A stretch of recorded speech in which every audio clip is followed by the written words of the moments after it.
Olá, pessoal. Hoje nós estamos na aula 6, definindo, né, a oferta em serviço.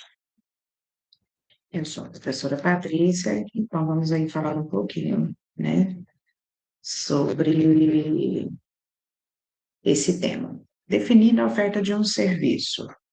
A oferta de serviço evoluiu de práticas simples, de um setor complexo e globalizado. No texto da gestão pública, que é o nosso curso, compreender a oferta de serviço é essencial para aprender as demandas da sociedade e melhorar a qualidade de vida.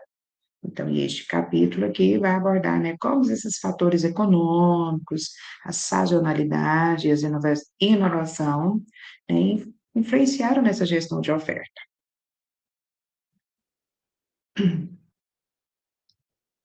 Então, o conceito aí, né, de oferta de serviço.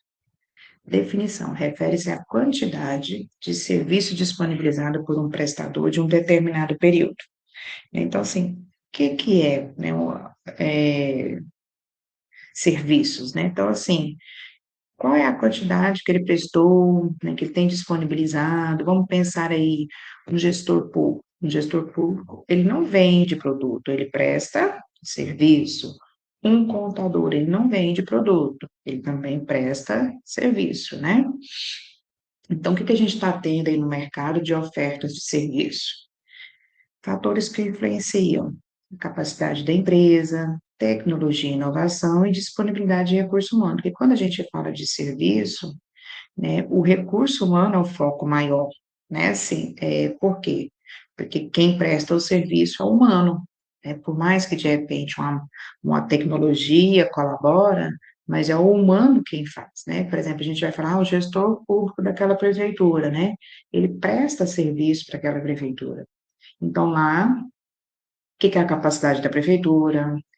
Que você vai utilizar para fazer o seu serviço, um computador, uma impressora, o que você vai usar, o que a prefeitura precisa investir, né? Vamos pensar aí que é um engenheiro, né? O que esse engenheiro precisa para fazer, para prestar o seu serviço. E aqui, como exemplo, um hospital público, né? Que amplia aí o número de atendimentos ao contratar mais profissional.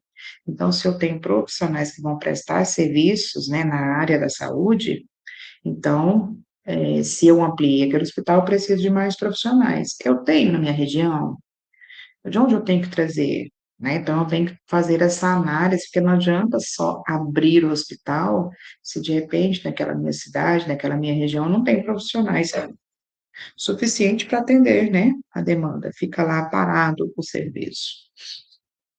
Problemas específicos na oferta de serviço, né? A qualidade de serviço, a insatisfação com falhas pode prejudicar a imagem da organização, né? Então, falando do hospital, né? Se a gente não tem, por exemplo, não adianta eu ter uma demanda grande, né? Eu tenho um hospital estruturado e não ter pessoas para trabalhar, suficiente.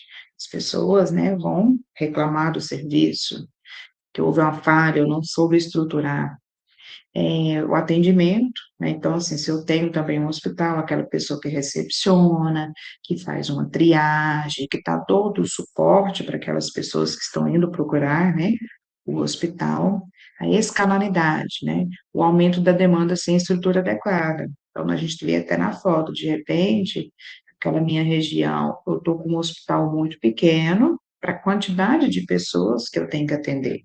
Então, isso a gente tem que começar, né, a observar.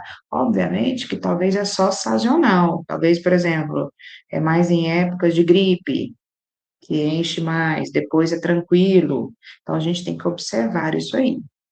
Eficiência operacional, né? Os processos ineficientes elevam o custo.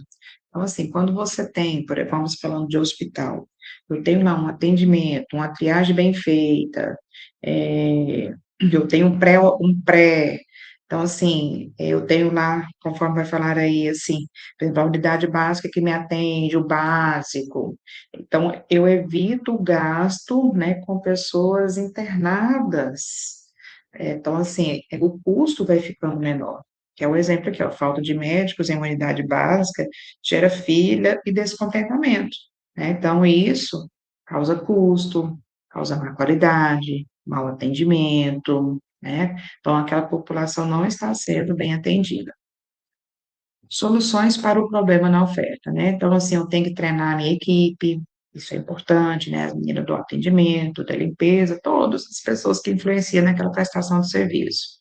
Automação e uso de tecnologia, né? Hoje a gente vê que tem em relação ao hospital, tem hospitais que já faz agendamento por aplicativo, tem algumas consultas online, então tem coisas que facilitam e colaboram, né, com um bom atendimento monitorar, né, monitorar aquele serviço, será, né, que os médicos estão vindo, eles estão atendendo bem, o pessoal da enfermagem, a estrutura, da limpeza, né, monitorar, porque não adianta eu ter ótimos médicos se o hospital não está limpo, ou aquele ambiente não está limpo. Exemplo, né, a implantação de um sistema eletrônico de agendamento em uma clínica pública reduz, né, filas e aumenta a eficiência, que é o que eu falei aqui para vocês. Então, hoje ajuda muito. Então, aspectos econômicos, né, que influenciam a oferta. Tem os macroeconômicos e os microeconômicos, né? Macroeconômico é taxa de juros, inflação, né, políticas governamentais. Então, por exemplo, a alta taxa de juros dificulta, né, novos hospitais. Então, quando o governo, quando isso está bom, né, as coisas externas, automaticamente fica bom a parte interna. E o microeconômico, né, que é preço, renda, custa, por exemplo, o aumento do salário mínimo pode elevar o custo de serviço público também, né? Então, assim, se aumenta o valor da minha seringa, aumenta o custo. Se aumenta os meus remédios, aumenta o custo, porque tudo isso influencia na prestação de serviço, né? Porque a pessoa vai lá, ela precisa de tomar algum medicamento, a enfermeira precisa de luva, de estrutura, né? Isso aí tudo eleva. Quando eleva o preço desses itens, aumenta o custo daquele atendimento. Impactos da sazonalidade. Então, é flutuação de demanda ao longo do ano, né? Então, sazonalidade quer dizer o quê? Períodos. Tem períodos que você tem maior demanda do que outros, né? Exemplo, hospital que enfrenta maior demanda durante os surtos de gripe. Então, na época da gripe, isso que eu falei, que a gente tem que observar. Então, não adianta eu ver fila, talvez é uma fila só naquele período, naquela época, mas depois o hospital está tranquilo em atendimento, né? Época, por exemplo, cidade turística, né? Então, talvez, sem ser na época de férias, provavelmente, talvez, aqueles hospitais são tranquilos, dá para atender a demanda, só enche quando estou ok. O período turístico, né? Porque dá mais pessoas frequentam o hospital, por exemplo. Né? Ajustar a capacidade de atendimento às épocas da maior demanda. O que que a gente pode fazer caso isso aconteça? Eu sei que na época de férias a minha cidade é turística, e, né, os hospitais enchem mais. De repente, colocar mais profissionais nessa época, né, evitar dar as férias para os profissionais nessa época, e aí cada um vai ver, né, como que é a forma melhor de gerir, vocês como gestor público, ver como é que é a melhor forma de gerir, né, para tentar, né, não deixar ter bom atendimento nestes períodos que vocês veem que tem uma maior demanda. Concorrência, né, e complementaridade, né? Concorrência, empresas competem para atrair consumidores, né? Por exemplo, escolas particulares, hospitais particulares, né? Então, tipo assim, eu vejo que a minha escola está ruim, então, não está tendo, né? Então, o que que aquele empresário abre uma escola, né? Vai dar bolsa, e aí oferece, né, bons serviços aí. É um tipo de concorrente, né, do público. E complementaridade é o serviço que complementa para agregar valor, transporte públicos, né? E eventos culturais. Então, assim, eu tenho um transporte conveniado com a empresa particular, mas de repente o governo embolsa algum valor, né? Para poder atender a população. Eu vou trazer um show, né? Eu vou trazer um teatro. Então, isso aí está complementando o serviço público, tá? E tendências na oferta de serviço, né? Está no topo aí a inovação, otimizar mesmo os processos, e isso reduz custos, a gente sabe, além de dar agilidade, evita diminui erros, né? A gente sabe que reduz. Sustentabilidade, práticas responsáveis, né? Que atrai consumidores, reduz impactos ambientais. Hoje está tudo informatizado, a gente tem, por exemplo, menor impressões, né? Menores papéis. E exemplo disso, né, é o uso dos chatbots para atendimento público, que é o que a gente vê por aí, né, que primeiro a gente começa a atender pelo próprio IA, né, depois passa para alguém efetivamente que nos atende. E exemplo de tudo isso aí, é aquelas prefeituras, estados, órgãos públicos que adotam, por exemplo, a energia solar.